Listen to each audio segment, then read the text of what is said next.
বন্ধুগণ, আজকে দেখুন এই 3 তালাটা করে আমরা তারাপীঠের কাঁচ লাগবে, তার জন্য দেখুন আমরা এখানে এখন প্লাস্টার করছি। দেখুন আমরা এখন প্লাস্টার করছি। এই কামটা, এই ডিজাইনটা হচ্ছে আমার এই হাতের, তাই আমাদের সামনে এই ডিজাইনটা দেখাচ্ছি। যদি আপনাদের পছন্দ হয় এবং ভালো হয় তাহলে আমাদেরকে লাইক ও শেয়ার ও কমেন্ট করে দেবেন, এটাই আপনাদের কাছে অনুরোধ রইল। আর এই যে তার উপরে দেখছেন এই রডগুলো আছে, এটা ঝিল্লি হবে। এইটা হচ্ছে আমার তো কাম, তাই আপনাদের সামনে আমরা এখন এই ডিজাইনটা করব।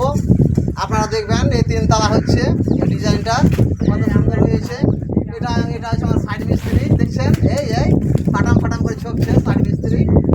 হ্যাঁ, আস্তে আস্তে করছে। আমি বলছি কি জোরে জোরে করা, তো জোরে জোরে করবে না, আস্তে আস্তে করবে। তাই আমিও লেগেছি, দেখি কি হয় না হয়, এখন করে যাই। নমস্কার বন্ধুগণ, আপনাদের সামনে আমি একখানা এখানে আপনাদের এই বিল্ডিংয়ের ছবি করে দেখালাম। যদি ভালো লাগে লাইক করে দেবেন, একখানা শেয়ার করে দেবেন, এটাই আপনাদের কাছে আমার অনুরোধ রইল।